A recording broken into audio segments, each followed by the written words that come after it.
Tom Torero, podcast number 7. Gosh, they are flying by. And the topic of today's podcast is power, masculine power largely, but we'll touch upon feminine power, feminine energy.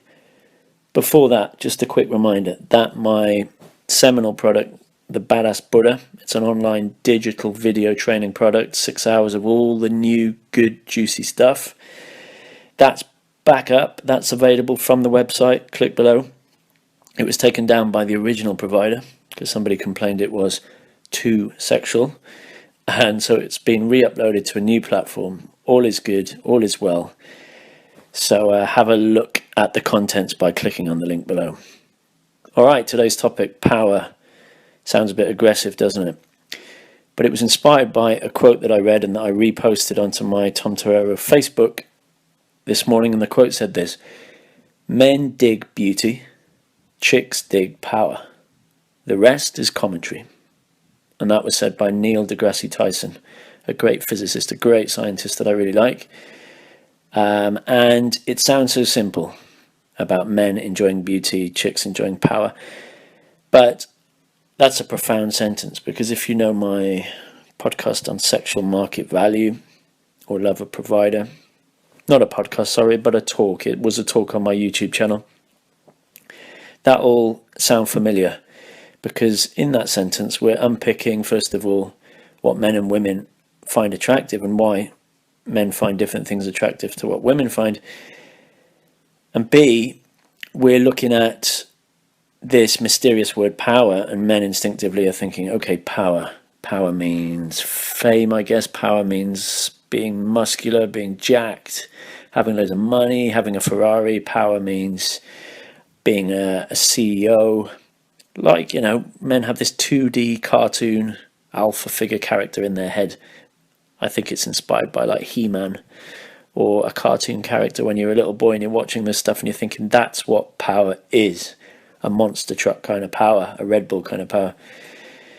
And it's not so simple, as we talk about in that SMV talk where I break down the different aspects of what women find attractive. But let's first of all go back to the beginning of that sentence where it says men dig beauty. And even though this gets people's backs up, this is true. And it's very simple. What men are attracted to when we're talking about survival and replication, what we're put on this sweet earth for biologically, that is very true, that men are attracted to beauty, to looks, largely with age, obviously. And in that is health as well. But health indicators are often shown in the beauty part of it. So in terms of female power, a really hot 21-year-old girl has a hell of a lot of power. And we know this, even when we look at her from across the street. I do this and students do this. You go, holy shit, look at that girl, Jesus. And I feel something in my core. It's that middle brain, it's that animal brain. It's like being hungry or running or getting ready to fight. You're all alert, you're all ready, you're thinking, fuck, that's it. Krauser calls it the DNA tug. You just feel this primal force in your body. And men will do ridiculous things to get it, you know. They'll get all the trappings that they believe they need to get these kind of girls. They'll change jobs, they'll change countries, they'll change their physique, they'll change everything about themselves to take this power, to try and harness this power. And beauty is intoxicating. Beauty drives men mad, sometimes literally. And it doesn't matter how successful or how robust you think you are, beauty can literally take your breath away and spin your mind and spin your emotions. Even if you've been a hardcore player, you know, you sometimes meet a girl who just bamboozles you with her beauty because she's young and she's hot, and you're drawn to her like a magnet. So we know about female power. But bear in mind, like I say in the SMV talk and the lover provider talk, women's sexual market value window, if we're talking about sexual economics, is pretty small. It's much smaller than a male's SMV window, because those elements of female power, age and beauty, like a budding flower, they don't last long. Okay, once that flower's gone, it's gone. So from late teenage years to mid to late 20s. That's the girl's golden years of age and beauty and health. That's when we're drawn to her. And yeah, you can have hot girls when they're in their early 30s, mid 30s, and there's always exceptions, and there's celebrities, and there's plastic surgery. But largely, we know from the barometer that is our dick, it's just a fact of life. Men are drawn towards younger and hotter girls. And that offends people, but it's a biological truth. So let's not get into the politics of it. Let's just accept that's female power, but it fades. Now let's get on to the main carnivorous topic of today, which is male power. My power, your power right now, your potential power, and why that's really attractive to women. But more importantly, what is it? What are the elements of power? Well, if a female's power is her beauty and her age, and that's her sexual market value and her sexual market value window, our SMV is a lot more complex. Now, there is a subset of guys that just believe it's about looks. That's the good-looking guy game kind of camp, and it's fine. Looks can get you laid. I always say looks is just an opener, but it is an element of your power. You can use that. You can play to your strengths. You can use that as your hustle. So if you are a male model, yeah, you can use that like females do. But we know that with girls, it's not just about your looks. There's a lot more going on. And in that SMV talk, I go through the three groups that I've defined that make up male sexual market value, male power. And they are, number one, ascribed. That means what your genes gave you, the roll of the dice. The second thing is external, so your trappings. And the third thing is learned. So if I quickly go through them, in Badass Buddha, I spend a long time going through them in terms of practical drills and practical things you're doing to improve these. But let's just look at them on paper now. Ascribed would be therefore your looks, your age. So there you go, just like the female power. Your height. We know women are attracted to taller men. There is a limit. You don't want to be a giraffe, but tall is good. Your nationality. Now that's relative to her nationality, but that can give power. Your IQ, that's debatable really. There is some intelligence needed, but as you instinctively know, super clever guys, they're not necessarily more powerful in terms of their sexual market value. Nerdiness can actually go against you. I'll come back to IQ. Right, external. And this is what men obviously think of when we say the word power. Yeah, the first trappings you can build up, store, is money. Obviously, you can acquire money. And there's a school of guys that just think that it's money that gets girls. And again, just like the looks, there's a truth in that, because money, you can play the money game. You can play the provider game. You can have a table and champagne, and you can be a gold digger host, if you like. You can be a sugar daddy. And yeah, definitely money is an aphrodisiac in that it displays external SMV status. And it undeniably attracts girls. The morality underneath it and how it makes you feel and what that does for your personality and your game, that's a completely different thing. But let's just leave it there for now. So money's an element. And more importantly, for your external power, it's your status. I call it your ecosystem status. That just means your relative status in a group. So that could just be the most popular boy in a group at school, or the most popular guy in a university football team, or being in a local pub band. That gives you higher status. Or you could be a teacher. Like when I was a teacher, single mums and nannies at this particular school I was working in were drawn to me because I had status within that school. Same when I was an English teacher at kind of summer school camps, international summer school camps. The people who used to bring the kids along, you know, like the chaperones, these attractive girls that would come with the kids, they were attracted because they saw me in this role. So that's an ecosystem status form of power. Let's take it further. You could be a minor celebrity, and in your local town, you've got some status.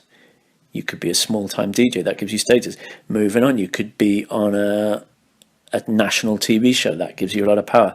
You could be a best-selling A-list rock star. That gives you a fuckload of power, because you're the head, you're the leader of men, as Mystery would say. You're pre-selected. You've got that massive social proof of being king of your ecosystem. So that's powerful as well. And that explains why women like the suits, women like the boss, women like the rock star, women like the celebrity, women like that leader of men. It's external.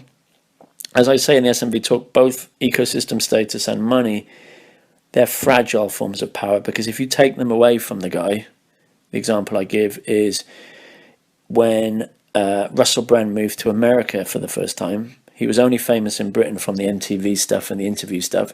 Nobody knew at the beginning who Russell Brand was, and he says in one interview, when he walked down the street, he had lost his power, because girls didn't run up to him, people didn't recognize him. He had to start all over again. So let's say you put Robbie Williams in a city and nobody knows who he is. He's not allowed to mention his past. What power does he have? Now, for both those guys, they're extremely charismatic and they have learned power anyway, along with ascribed power, you could argue. But ecosystem, status and money are fragile. That's why I don't concentrate on them or focus on that kind of game, that kind of hustle, because it also does funny things to your sense of self-worth, to your sense of who you are. It can fuck you up. We know that power can fuck you up in those circumstances specifically. Right, let's move on to the interesting stuff, which I preach about and I've amplified, and I hope you're doing as well. And what Day Game and Game is testimony to, and that's the learned sexual market value, or the learned power. And that is your worth as a man in terms of your life experiences, in terms of how badass you are, in terms of your leading skills, in terms of your escalating skills, in terms of your charisma, your charm, which leads to this mythical word of confidence.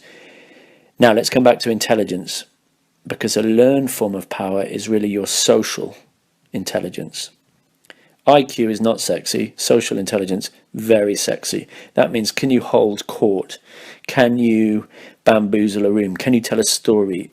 Can you tell when a girl is hooked or she's not hooked? Can you open a group? Can you merge a group? Can you talk to guys and girls? What do you like with other people, not just with one girl on the street?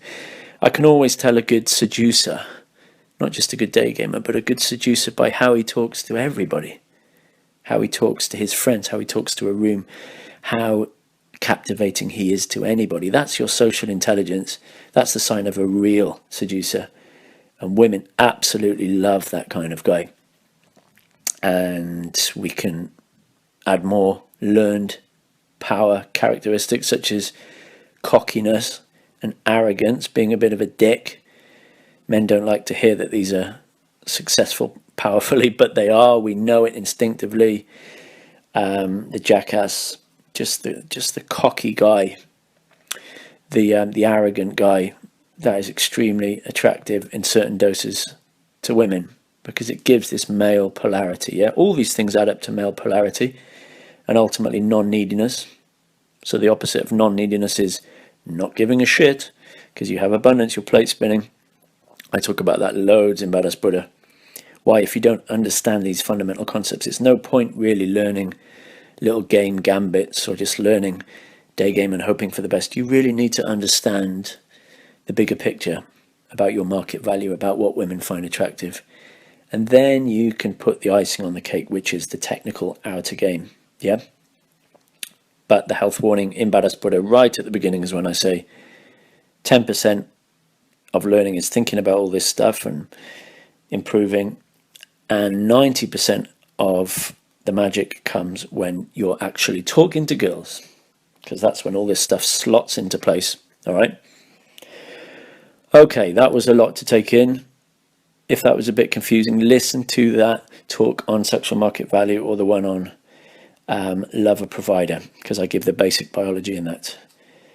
Now, when I wrote down the word power as a topic for the podcast, I thought, well, that's going to be misunderstood in terms of manipulative power or power gone mad, power crazy. Because, yeah, great power, great responsibility, yeah? It can be misused, all that stuff about using the force wisely, being the dark knight, if you like, rather than the villain. So harnessing this power, knowing how to use it properly, because you can do a lot of damage to girls you're seducing, to other people. Often it's a classic phase of learning game that you go from this shy, quiet, timid, polite, nice guy to a bit of a dick with a big ego, where you think you're amazing, you think you're not only a boss with girls, but you ditch your old friends, you just start being a bit too arrogant. And then after a few years you swing back. You don't join swinging, unless that's your thing, but you swing back to the middle ground of being a nice bad boy. That's what I call it, the badass Buddha, not just badass, because that can be self-destructive. And if you look at the history of pickup artists or the history of seducers, I call them dark knights, often it ends in a kind of a car crash breakdown, a bit like a celebrity who very quickly gets famous. Let's say a singer in a rock band, fucks loads of girls, travels the world, takes loads of drugs, and then dies before they're 30. So you got to watch this power, and you got to watch that it doesn't become dark. I always use the analogy of tough love. That's a great phrase, tough love. So with girls and with everybody, not being the pushover nice guy, but being the good guy who displays tough love, the love of a good father or the love of a good teacher. And it's not angry or suppressive or aggressive like that 2D cartoon alpha figure, but it's using this power wisely. So setting boundaries, being strong, being the boss, being the badass, but doing it from a positive place. As I always say, a place of love. And once you start unpicking this topic of power, it's quite exciting, because we're not like girls where it's just limited to our looks and our age, thank fuck. Otherwise, I wouldn't be sitting here doing my job or talking to you guys. But there's a lot that we can work on, okay? I've scribbled down here, you can't work obviously on your age or your nationality, but you could work on your height. Here's a practical tip. We always say, just wear some boots with a bit of a sole. That's not cheating. Women do like a taller guy, so that is something you could improve on. You can improve on your looks, on your aesthetic. You can improve your skin. You can work on the acne, like I said last time, the glasses, the haircut, the fashion, the physique. There's guys I know that have had like minor bits of plastic surgery. We're not talking about Pamela Anderson style plastic surgery, but we're talking about little modifications if it really affects you, because ultimately it's how it affects you and how it affects your behavior, your teeth, whatever. So yeah, I scribbled that down just to stop a stream of comments about, it's only about looks, That's one element of it. Of course, you can work on your ecosystem status. That's why guys join rock bands. That's why guys become CEOs. That's why guys want to be presidents of their societies. That's why guys do most things, if you look at it, become diving instructors or DJs or ski instructors. That's the ecosystem status power. And yeah, you could call it snake seduction. You could say respect the hustle, but it does get you laid. You could focus completely on money, all right? So money can get you laid. You could spend the next 5 years earning a shitload of money, and it reminds me of that very famous poker player. He's like the most famous Instagrammer in the world, Dan Bilzerian, I think his name is. I love that guy. I'm not dissing him at all, because if you watch the interviews with him, it's quite clear that he has game in other forms anyway. Before he made shitloads of money, he made tons of money playing professional poker. And just check out his Instagram photos. They're ridiculously pimpish, where he's throwing money at girls. He's surrounded by girls and yachts and motorbikes and helicopters, and it's all Vegas bling. It's kind of ironic and self-deprecating. He gets the joke. He's improved his looks. He's a very, very massively jacked guy. and he's got cockiness, arrogance, confidence, charisma. I'm sure he can lead and escalate. He's definitely non-needy. So he's kind of parodying this form of money game. What you don't want to be is the guy that just pays for hookers and pretends they're, like some girls that actually are liking you for more than your money. That's a sad state of affairs. And just being a sugar daddy and having girls game you, it's a sad state of affairs. I'm not saying it doesn't work, because it does. That's why when you see that 70-year-old fat dude in the middle of Moscow with a 21-year-old tall blonde, you can't deny she's there for the money. It's a kind of a business transaction. Krauser and I call that transactional sex, rather than the hot and heavy sex that she should be having with you. But hey, respect the hustle. Who am I to say? So that's the money. But let's come back to the interesting stuff, the juicy stuff, the day game stuff, the badass Buddha stuff. All that stuff about leading, escalating, confidence, charisma, social intelligence, non-neediness, being a bit cocky, spiking it up, being the badass. I squeezed into 7 actionable, learnable, teachable areas, which I call the 7 badass flames. So I say all the other stuff is just kind of filler. It's actually avoidance to doing these 7 things, because I've identified through my learning and the teaching of loads, hundreds, thousands of guys, that it's at 7 points where we shit ourselves. So if we just get good, if we just focus at these 7 points, these 7 key way markers, the other stuff we're already doing. I'm sure you're already doing, and you can coast, you can fluff, you can fuck up. You don't even have to concentrate on. And there's a video somewhere, I think it's called Introduction to Badass Buddha, where you see me going through these 7 flames. But anyway, if you've not seen that, the first flame is approach the girl. Sounds so easy, but it's so fucking hard for a lot of guys. That's the AA stuff. The second one, which was a big one for me, is show your intent. Tell her you have a dick, not literally, but through everything else display, I have a dick, I have balls, I like you, man to woman, not friend to friend. And that's really hard for a lot of guys. That's the nice guy syndrome. The third flame is get the number. Close strong. Sounds easy again. But so many guys just pull their own ripcord halfway through the interaction and run away. Or they mumble and fumble the ending. They do a fake, nice guy, friendly ending, whatever. So you got to master the art of closing strong. The fourth one is text game and inviting her out. So many guys fuck up on that. It's a minefield. That's for another day, another podcast. The next one is the date and ultimately going for the kiss. That's a really important way marker, which says I like you and you like me. That strikes fear into most guys, obviously, because they don't want to move from social to sexual. They don't want to reveal the truth of what they're doing. The sixth one, which I still wobble on sometimes, is bouncing her home, telling her what to do, leading her, pulling her home. Because if the date's going really well, the temptation is, especially if she's really hot, just to go, I'll play it safe. We'll have another date. Or I won't bounce yet. I don't think she's ready. I'm going to wait for a green light. I can see a flicker of green, but I'm not sure. So I've got to remind myself, like I say in Badass Buddha, go to the bathroom, look yourself in the mirror, and think, man the fuck up, Tom. Come on, let's do it. And then the last flame, which guys struggle with, is obviously back at the place, your place, her place, the car, the toilet, wherever, pulling the trigger. And I've got a video on pulling the trigger, I think, on this channel as well.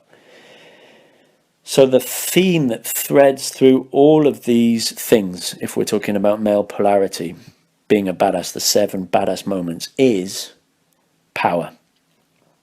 The powerful stop, yeah? Getting her attention wherever you are, in a coffee shop, an airport, her running down the street. A powerful masculine stop with that powerful body language, that powerful subcommunication, which is honest and raw, which is I'm a bloke and I fancy you. That's the subtext, as well as I know that you know that I know. I like that cheeky secret society subtext as well. Massive power in just being a bloke and saying something directly, something honestly, showing your intent. It's so rare these days. especially in the West.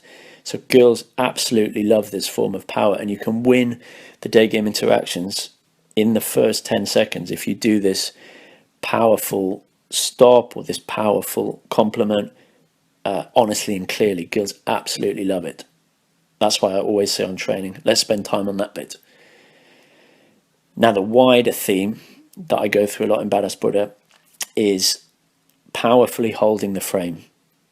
That just means holding the direction of where all this is going, because women are programmed to test you and push you and try and derail you. They even derail themselves. They're not having a go at you. That's completely natural. It's like when kids push a little bit against a teacher, or kids push against a parent, just to see where the line is, and they need that powerful, tough love. Yeah. So you need to be unflinching, and that means leading the conversation, closing strong, directing the texting, directing the date, obviously, leading verbally, leading non-verbally, leading through the venues, knowing when to bounce, knowing how to spike, knowing how to escalate physically and verbally. All this stuff is in the Badass Buddha. The crucial bounce home, managing the last minute resistance, non-aggressively, remember, using power properly, so not getting reactive, but being the Buddha as well as the badass and saying to the girl, look, it's okay, I understand. It's like a good teacher or a good parent, just calming the kid down. Sometimes I call this horse whispering. And that's a nice form of horse training where you're using power in a very beautiful way, whether you believe in horse whispering or not. But it's just the principle of not beating the shit out of horses with sticks and whips, but rather calming them down, looking at them, standing in front of them, stroking them, using eye contact with a slow, low voice. That's horse whispering. And that's how I see what I do on the street and what I do on a date and what I do when she's back in my room. It's never this aggressive, angry, bitter power. It's power from a place of strength. It's tough love. That's why it's not this 2D cartoon alpha figure thing. Guys spend so much time on the internet arguing about what is alpha, what is not alpha. Should I go to the gym? Steroids, being jacked, paleo. They're really missing the point about what male polarity is. Okay, you don't have to ride a Harley. You don't have to be covered in tattoos. You don't have to lift massive weights. You don't have to be in the Hells Angels. Luckily, we can show male power in all these other areas. Okay. Right, to finish, a little controversial thing, which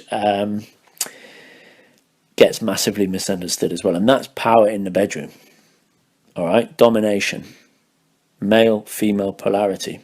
Now you can see why this gets misquoted, misunderstood. It's a sensitive topic. It could seem politically incorrect. But if you've slept with a lot of girls, you know as well as I do that I've never had a girl who said, do it slower or be a bit gentler.